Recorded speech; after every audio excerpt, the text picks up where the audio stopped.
In EdgeJS, every view comes with stateful information housed on the renderer instance for us to utilize and display as we need. State's how we're going to pass information from our route handler into the page itself. By default, AdonisJS provides a number of utilities via the state.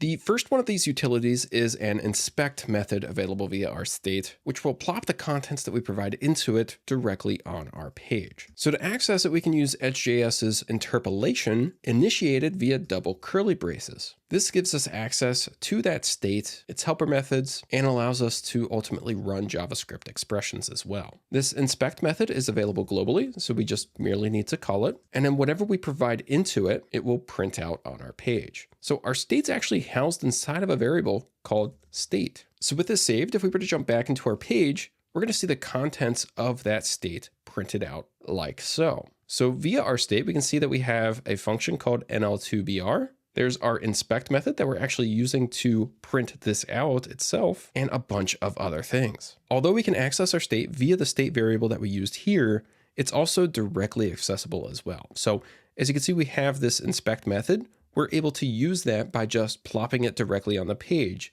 We don't necessarily need to do state.inspect, although we could. If we give that a save, we're going to get the exact same thing. Now, this inspect method is fantastic for simple things, but as you can see here, if we're inspecting a lot, it can be a bit much to weed through. An alternative option to this is to dump our state, or really anything else that we want to take a look at. It too, like the inspect method, is going to plop what we're dumping on the page. However, it's going to be in a collapsible manner so that we can dig in on a per property basis instead of seeing everything just printed out here as we have with the inspect method. So let's switch this inspect to a dump instead. Dump is provided by what's called a tag, similar to that Vite tag that we took a look at inside of our layout component, and similar to how we're using our layout component in itself as well. Tags don't require interpolation to be accessed like traditional state, but rather can be accessed by prefixing them with that @ character symbol. So to access dump, we can do @dump and call it like a method. So to dump our state, all that we need to do is provide our state into it. An important note about tags is that they must also be on a line of their own. So something like this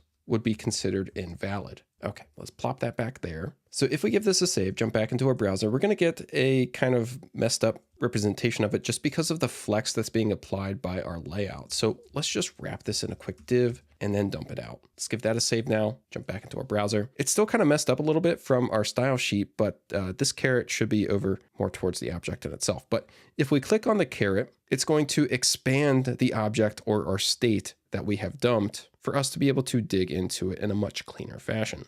For example, our app is now a collapsed object that we can expand by clicking on its caret to dig into it. Additionally, with this, we also get prototype information as well, which can be very handy. Great. So I'm going to go ahead and remove that. Now, when we're rendering inside of our route handlers, we can pass additional state as the second argument to that render function. So if we wanted to pass a list of challenges into our challenge index view to be rendered out on this page, we can easily do that via the second argument of this render function. So let's, inside of our route handler then, add in a const challenges equals and set it to an array.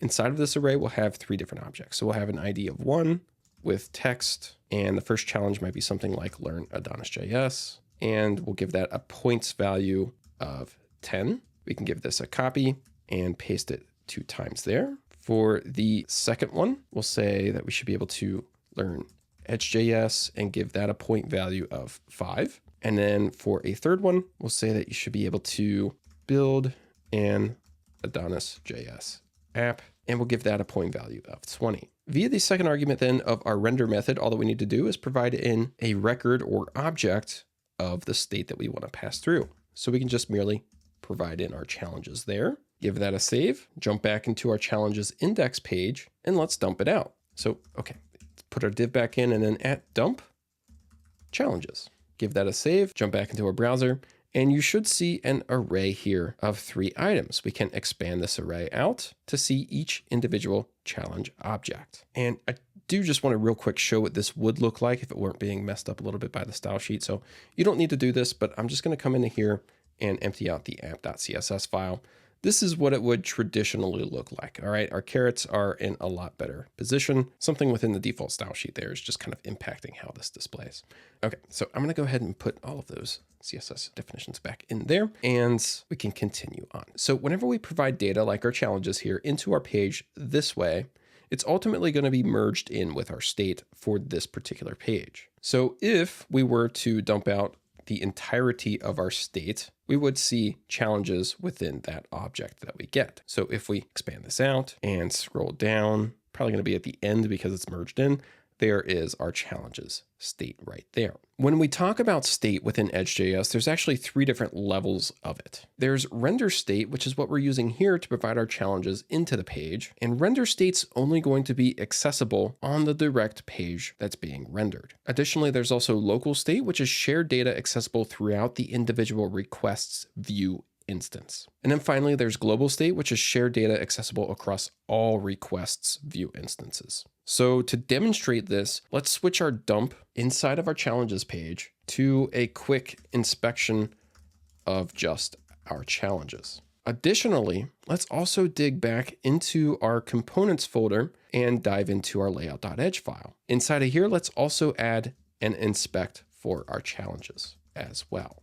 So now we're inspecting it in both our layout and the actual page. With this, if we jump back into our browser now, we can see our render state in action. It's accessible only in the direct page being rendered, not within our components state. So this inspect up here is from our layout component, and this inspect down here is from our page in itself. If, however, we switch this from render state to local state, so let's jump back inside of our routes file, we'll get rid of our render state, which is provided as the second argument to our render function, to instead local state, which is state that is shared with the renderer. So we'll do ctx view, and there is a share method off of here that allows us to add in local state to the view instance. So here we'll add our challenges back to it. So if we were to give this a save now, jump back into our page, you'll see that we have both of our inspects now being populated with our challenge, the one in both the layout and the one in the page itself. This share method that we're using off of our HTTP context view is how we add that local state, and it's helpful for a couple of things. First, we can add request specific state in or outside of our route handler as we are here, and we can also add request specific globals that are deeply accessible inside of our views. Both render and local state are request specific, meaning that they only exist for this one individual request. If I make a request and you make a request, we're both going to be working with different data at that point in time with both shared and local state. Global state, however, is not request specific.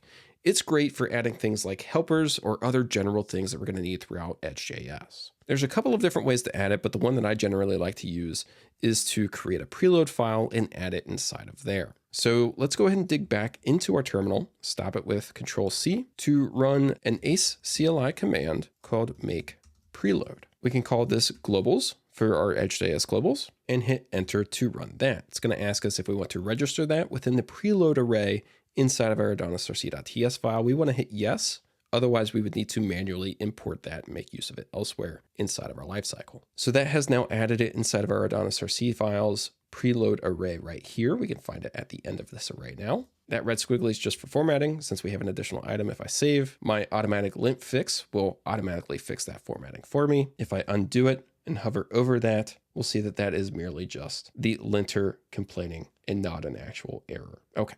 So I'm going to save that again because now inside of our start directory, we should have a brand new globals.ts file. This will start out empty. We need EdgeJS globals to be registered inside of this start phase of our application so that they are defined and ready to use once our application reaches that ready phase where we can actually start making requests. Inside of here, we just need to import EdgeJS from edge.js and then use this to define a global. All that we need to do is provide in the name of the variable that we want to define, as well as its value. And this value can really be any valid JavaScript. It can be a callback function that we end up calling inside of EdgeJS, or it could be something as simple as just a string. So for example, here, let's do something like app name, and we can add in a string of let's learn AdonisJS 7 for its value. We can then give this a save, boot our server back up. So npm run dev inside of our terminal, I'm going to hide that away. And with that, we now have access to our app name variable globally throughout all of our EdgeJS usages. So if we jump back up into, let's say, our layout here, and we wrap our current inspect in an object, and I'm going to name our challenges as layout, just so that we know where we're at. We can add app name directly from our state within here, and it will work just fine. So let's give that a save. And let's also jump over into our other inspect and do the exact same. So we'll call this one view since we're actually inside of our page. We'll add app name to it, just like so. Give that a save. If we now jump back into our browser here, we can see that this app name is present in both our view inspection as well as our layout inspection. And now, since this is a global, regardless of what we have here, if I make a request and you make a request, we're both going to be working with this exact same global because it's not request specific like our local or render state is. Okay, I'm gonna go ahead and clean some of this up. So I'm gonna jump back into here. We can get rid of our inspects within both our page and our layout. And then inside of our routes, I'm going to go ahead and just move our challenges back to being render state, just like so.